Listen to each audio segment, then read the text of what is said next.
Congress party revival ఏంటది, ఏంటి action plan? ఇప్పుడు డిస్కస్ చేసి రేవంత్ రెడ్డి గారు అక్కడికి వస్తారనుకోండి, ఏపీకి వస్తే తప్పేందండి. ఎందుకు రావద్దు?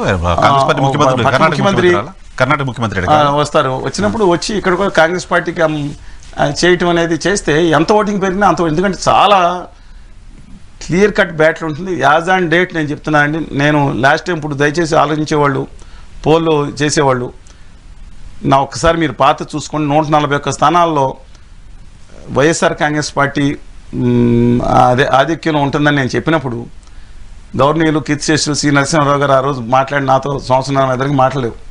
అలాగే చంద్రబాబు నాయుడు గారి పక్కన ఎప్పుడు ఫోటోలో కనపడి 24 గంటల పక్కన ఉండి ఆయన కూడా మాట్లాడారు. సరే మాట్లాడి ఆయన కూడా కొంచెం ఇబ్బందిగా ఫీల్ అయ్యారు. మళ్ళీ చెప్తున్నాను, అలాగే క్రితంసారి 80 స్థానాలు, ఇవాళ కావాలంటే మళ్ళీ నా ఫేస్బుక్లో చూసుకోవచ్చండి. 70 స్థానాలు గెలుస్తుందని చెప్పాను కాంగ్రెస్.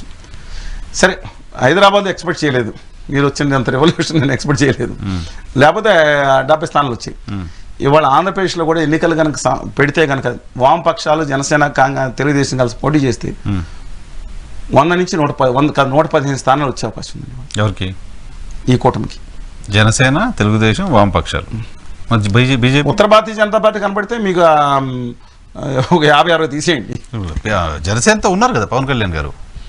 జనసేనతో బీజేపీతో ఉన్నారు పవన్ కళ్యాణ్. కాదు సార్, ఈయనతో పొత్తులో ఉండి ఆయనతో సీట్లు పంచుకొని మరి లేకుండా ఎట్లుంటుంది అసలు? నాకు అర్థం కావట్లేదు. అలా విచిత్రంగా ఉంటుందండి అది. మీరు వెండితరమే చూడాలి. ఆంధ్రప్రదేశ్ ప్రజల పట్ల ఆంధ్రప్రదేశ్ ప్రజలు పాపం అనాలి. ఇంకా హక్కుల గురించి ఎవరు హక్కుల గురించి మాట్లాడట్లా, ఎవరు హక్కుల గురించి మాట్లాడట్లా. ఈయన మాట్లాడతారు, గవర్నర్ జగన్మోహన్ రెడ్డి గారి క్యాబినెట్ లో ఉన్న వాళ్ళు మాట్లాడతారు, కొంతమంది ఈ చంద్రబాబు నాయుడు మళ్ళీ రాకూడదు, వీళ్ళు హక్కుల గురించి మాట్లాడి వీళ్ళు మాట్లాడతారు. ఇంకేం ఎజెండా లేదంట, జగన్మోహన్ రెడ్డి గారు దింపడం ఎజెండా అంట. రాష్ట్ర హక్కుల కోసం మాట్లాడకుండా, ఆత్మగౌరవం కోసం మాట్లాడకుండా వీళ్ళందరూ ఒకరినొకళ్ళు తిట్టుకుంటా ఢిల్లీ దగ్గర తలకాయలు ఉంచేస్తుంటే ఆత్మగౌరవంలో ఎంత గొప్ప జాతి, తలకాయ ఉంచుకోవాల్సిన జాతి. ఇంకోటి కూడా చెప్తాను, కేసీఆర్ గారు ప్రమాద గంటకు రాబోతున్నారు. ఎట్లా? అమిత్ షా గారు ఎవరనుకున్నారు అసలు మీరు? భారత హోంశాఖ మంత్రి. తమ్మున్నోడండి. నాకు ఆ పార్టీ ఆంధ్రప్రదేశ్ చేస్తున్న అన్యాయం మీద నా నచ్చపోవచ్చు, కానీ నిష్పక్షపాతంగా మనం మాట్లాడుకోవాలంటే మోడీ గారు ఒక మాస్క్, ఆ మాస్క్ వెనకమాల ఉన్న వ్యక్తి అమిత్ షా గారు. ఆర్టికల్ 370 మీరు పార్లమెంట్ ఏం మాట్లాడారు చూడండి. ఆయన హోంమంత్రిగా ప్రవేశపెడతాం వేరు, కాశ్మీర్ 2 భాగాలుగా చేయటం, రామ జన్మభూమి ఓపెనింగ్ జనవరి 2024 ఎన్నికల ముందు జరగాలని నిర్ణయం తీసుకుంటున్న ప్రముఖ పాత్ర పోషి మీరు ఢిల్లీ సెటిల్ ఎవరైనా చెప్తారు. దాంతోపాటు ఉత్తరప్రదేశ్ని వెళ్ళి ఆయన కాపాయిన అక్కడి నుంచి కంట్రోల్ చేసి సిచ్యుయేషన్ మిగతాది. కానీ బిఎల్ సంతోష్ గారు, యాక్చువల్ కేసీఆర్ గారు కేసు పెట్టింది ఎవరి మీద? బిఎల్ సంతోష్ గారు. ఎంత పవర్ఫుల్ మనం జిల్లాలో మన రాష్ట్రాల వాళ్ళకి తెలియకపోవచ్చు. Is a trouble shooter, RS దీనికి ఒక సంధానకర్తగా ఉండి ఆయన ఎక్కడంటే ట్రబుల్ షూటర్, ఆయన మీద కేసు పెట్టారు కేసీఆర్ గారు. చెప్తున్నానండి మీ మీద. ఇవాళ అమిత్ షా గారు ఒక మాట మాట్లాడారు తెలంగాణ ఎన్నికలకు వచ్చి, యాదగిరి లక్ష్మీ నరసింహ స్వామి మీద ఆన వాడుతున్నాను, కేసీఆర్ గారి వాళ్ళు అంటుకొని జైలుకి పంపించడం ఖాయం అన్నారు.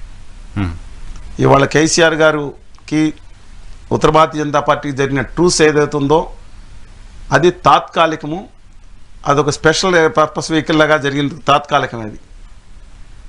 ఎట్టి పరిస్థితుల్లోనూ కేసీఆర్ గారు అధికారంలోకి వచ్చిన కేజ్రీవాల్ గారిని లక్ష్యలేదు. నేను సిసోడియా గారు లాంటి అద్భుతమైన స్కూల్స్ డెవలప్ చేసి దాన్ని తీసుకెళ్లి జైలు వేశారు. వాళ్ళ కేజ్రీవాల్ ని నెలలో అరెస్ట్ చేస్తారనేది నాకున్న సమాచారం. ఏదన్నా ఈ మంత్ అరెస్ట్ చేస్తారు. అవతల మాన్ గారు ఎన్నికయ్యారు, 2 రాష్ట్రాల ముఖ్యమంత్రి ఆయన కన్సర్న్లో ఉన్నారు. అమిత్ షా గారు టీఆర్ఎస్ ప్రమాదం ఏంటి? ఖచ్చితంగా నేను ఒకటే చెప్తున్నానండి, ఆంధ్రప్రదేశ్లో బీజేపీ బలపడాలంటే వైఎస్ఆర్ కాంగ్రెస్ పార్టీని ఏమి చేసినా బీజేపీ బలపడేటట్టు లేదు. ఎందుకంటే ఆ ఓటింగ్ ఇటు రాదు.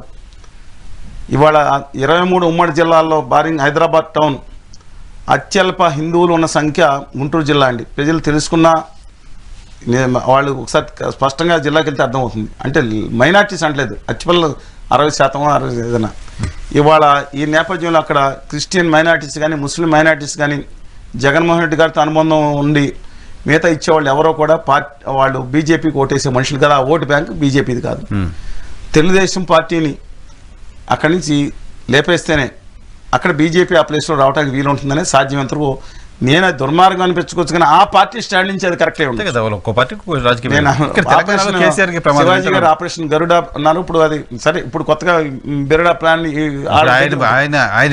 ఆయన ఇంటర్వ్యూ, శివాజీ గారి ఇంటర్వ్యూ మొత్తం మీడియాకి చాలా most saleable, most interesting interview. ఆయన బిగ్ బాస్లో ఉన్నారు, ఆయన బయటకు రాలేదనుకుంటే. వస్తే ఇప్పుడు తెలంగాణ మొత్తం ఏపీ తెలంగాణలో జరిగిన రాజకీయ పరిణామాలు అన్నిటిపైన ఇప్పుడు మాట్లాడాలి. కేసీఆర్ ప్రమాదం ఏంటి మీరు ఏదో చెప్తున్నారు? కేసీఆర్ గారు రేపు పొద్దున్న గెలుస్తున్నా నేను ప్రమాదం ఎక్స్పెక్ట్ చేశాను. ఓడిపోయిన తర్వాత కూడా రేపు 2024 పార్లమెంట్లో జరిగే పార్లమెంట్కి జరిగే ఎన్నికలు ఏదైతే ఉన్నాయో అది బీజేపీ వర్సెస్ కాంగ్రెస్ జరిగేది కనపడతా ఉంది. నేను మళ్ళీ చెప్తున్నాను, కేసీఆర్ గారు మళ్ళీ ఆ భారత రాష్ట్రంని మళ్ళీ అటక మీద ఎక్కించి ఆ కాగితాలు దర్శనం మళ్ళీ తెలంగాణను తీగిపోతే, లేదంటే ఆయన చర్యలు ఆయన చేయకపోతే, లేదా ఇంకేదైనా చేస్తారో నాకు తెలియదు. డెఫినెట్గా అది చేసిన ఉత్తర భారతీయ జనతా పార్టీ లేదా అమిత్ షా గారు వదలరండి. ఎందుకంటే ఆయన స్వామి మీద ఆన అన్నారో ఏదన్నారో మీరు చూశారు. కేంద్ర ప్రభుత్వం నుంచి చాలా గట్టి చర్యలు ఉంటాయి. బీఆర్ఎస్ పడిపోతేనే బీజేపీ లేస్తుంది. ఓకే, అక్కడ టీడీపీ పోవాలి, ఇక్కడ బీఆర్ఎస్ పోవాలి. సిద్ధాంతం అదే. శివసేన లాంటి ఒంటె తాడు మీరు నేను చూపిస్తాను. ఒంటె తలకాయ పెట్టుకోవడానికి ఇచ్చారంట అరబీ వర్కౌట్ ఒంటికి. తెల్లని బయటకు ఒంటె అరబీ వర్కౌట్ బయటకు గంటేసిందని అది చిన్నప్పుడు కథలుగా అందరం చదువుకున్నాం కదండి. అందుకని డెఫినెట్గా బీజేపీకి అటు ఇటు ఉండదు. రామ్మాధవ్ గారు చెప్పారు, మేము చారిటీ ఆర్గనైజేషన్ అనేది కోల్డ్ బ్లడెడ్ పాలిటిక్స్ కూడా చేయడానికి వస్తామన్నారు. వాళ్ళు సరే మరీ కర్కశంగా ఉన్నారు, వాళ్ళు బాగా, కానీ ఆంధ్రప్రదేశ్ న్యాయం చేసి రమ్మంటున్నాను నేను, వేరే సంగతి. ఇవాళ మాత్రం ఈ 2 రాష్ట్రాల్లో వాళ్ళకి అర్థం లోయెస్ట్ పర్సంటేజ్ సిక్కిం కంటే తక్కువ పర్సంటేజ్ ఆంధ్రప్రదేశ్లో వచ్చింది. అందరూ హ్యాండిల్ చేస్తున్నారు. ఇవాళ ఎట్టి పరిస్థితుల్లో అక్కడ అలయన్స్ పెట్టుకున్నా వైకాపాతో అటే ఉంటుందండి. పరోక్షం ఇటు ప్రత్యక్షం. 2 సంవత్సరాలు చేసి 3 సంవత్సరాలు చేయగల అద్భుత చాకచక్యం ఉందండి వాళ్ళలో. అందువల్ల చేయించుకున్న వాళ్ళకి సిగ్గు ఉండాలి, అంటే బాధ ఉండాలి. సిగ్గని బాధ అనుచితం అయిపోతే సరే కాదు. అమిత్ షా గారు ఆయన కేసీఆర్ గారిని వదిలిపెట్టరండి. కేసీఆర్ గారు అండకోని వదిలిపెట్టరు. నాకు ఆయన ఆ మాట చాలా సందర్భాల్లో మాట్లాడారు సార్. ఆయన పార్టీ అధ్యక్షుడిగా ఉన్నప్పుడే 2015లోనే వచ్చి కేసీఆర్ జైలుకి పంపిస్తామని మాట్లాడారు. బీజేపీ వాళ్ళు కేసీఆర్ జైలుకి పంపిస్తామనే మాట్లాడి కాదు. అమిత్ షా గారు నేను చెప్తున్నానండి, మీరు ఏమండి, అహ్మద్ పటేల్ గారు ఉండగా అందరికీ తెలిసిన రోజులు ఏంటంటే, అమిత్ షా గారు రాష్ట్ర హోంశాఖ మంత్రి, 10 శాఖలు ఉన్నాయి చిన్న పెద్దవి. ఆయన మిత్రుడు రాష్ట్ర ముఖ్యమంత్రి. ఆయన కేసులో అమిత్ షా గారిని అరెస్ట్ చేసి అదే జైల్లో పెట్టి మళ్ళీ జైల్లో స్పెషల్ సదుపాయాలు లేకుండా వేరే కోర్టు సిబిఐని తీసుకుని పర్యవేక్షణ పెట్టి చెప్పుకుంటే వాళ్ళ ఆనందం కడుపు రగులిపోయి ఉంటుంది అమిత్ షా గారికి. ఎలాంటి ఆఖరికి బెయిల్ మీద వచ్చిన రాష్ట్ర బహిష్కరణగా వేరే రాష్ట్రంలో కుటుంబాన్ని తీసుకుని కొడుకుని అక్కడ పెట్టుకుని ఆయన భార్యని తీసుకుని ఏదో చోట ఉండాల్సిన పరిస్థితి. అహ్మద్ పటేల్ గారిని క్షమించలేదు. డీకే శివకుమార్ గారు ఉన్నారు కదండి, ఆయన గెలవకుండా చూడాలని విశ్వప్రయత్నం చేసి జీవీకే శివకుమార్ గారు ఇంతకన్నా వాస్మాట్ చేసి ఆయన గెలిపించి పంపించారు. సరే, ఆయన ఎలా చనిపోయారు అనేది కోవిడ్ లేకపోతే ఏదో అనేది మనం తర్వాత మాట్లాడుకోవచ్చండి. అది పెద్ద తర్వాత ఎప్పుడు పెద్ద చర్చ అవుతుంది. సరే, అది నేను I don't know behind that. నేను తెలియకుండా మనం ఆరోపణలు చేయలేం. కానీ చూసే వాళ్ళందరికీ ఏదో ఉంది అని ఏదో తెలుసుకుంటారండి. జయలలిత గారు 3 సార్లు శశికళ గారు ఎందుకు కొట్టారు? ఆ రోజు మేము ఉద్యమంలో ధర్నాలు సమ్మె చేస్తుంటే ఆ రోజు ఇది ఎక్కువ చూపించారు మీ మీడియా అంతా. అవును, శపథం చేశారు ఆవిడ. ఇలా 3 సార్లు ఏంటి జరిగి ఉంటుంది నాకే తెలుసు. ఒకసారి మీరు చెన్నై వెళ్ళి రావాలి. లోతట్టు సర్కిల్స్ లో ఆవిడ శపథం చేసింది భారతీయ జనతా పార్టీ పైన, ప్రభుత్వం పోయింది అప్పటికే. కాదు వినండి, Jayalalitha great man communication. Jayalalitha గారిని పంపిస్తే అంటే వెళ్ళిపోయేటట్టున్నారో లేదా తర్వాత సంగతి అండి. ఈవిడ ముఖ్యమంత్రి అవుతారండి. ఆవిడ పార్టీని బీజేపీలో ఉత్తర భారతీయ జనతా పార్టీలో ఒకసారి మెర్జ్ చేసేస్తే ఆవిడ ముఖ్యమంత్రి కంటిన్యూ అవుతారని అక్కడ ఉన్న వార్తలు ఔపారిటిస్ట్ నేను అప్లికేషన్ చేయలేదు. తర్వాత ఈవిడ ఒక వీడియో వేయండి అందరికీ కూడా. మీరు ఆవిడ ఒకసారి కూర్చోగానే ఆ ఎమ్మెల్యేలు రావటం, ఈవిడ కాలు పెడతాం, నమస్కారం పెడతాం, పెద్ద జోకు. ఒక ఆవిడ ఇటు నుంచి వస్తున్నారని వంగిపోయి ఈ బల్ల కింద నుంచి వచ్చి నమస్కారం పెట్టి దూరిపోయి వెళ్ళటం. ఆవిడలో ఒక మళ్ళీ జయలలిత గారు చిన్నమ్మ వచ్చేసినట్టుంది. ఇంతమంది నాకుంటే బీజేపీకి ఏమనుకున్నారో అది చేయనని అన్నారని నేను. దాంతో ఎప్పుడో రావాల్సిన కేసులు వెంటనే వచ్చేసి గంటల వ్యవధిలోనూ రోజుల వ్యవధిలోనూ జైలుకి వెళ్ళిపోయారని నేను. ఆ జైల్లో కూడా చాలామంది అనుకుంటారు పోలీసులు చేస్తూ ఉంటారండి. ఎలా చేస్తారు చూసారు, మీ సినిమా బాగా చూస్తూ ఉంటారు. చేసి నువ్వు వదిలేసా పరిగెత్తిపో అంటారు, పరిగెత్తిపోవడం వేసేస్తారు, అంతే కదండి.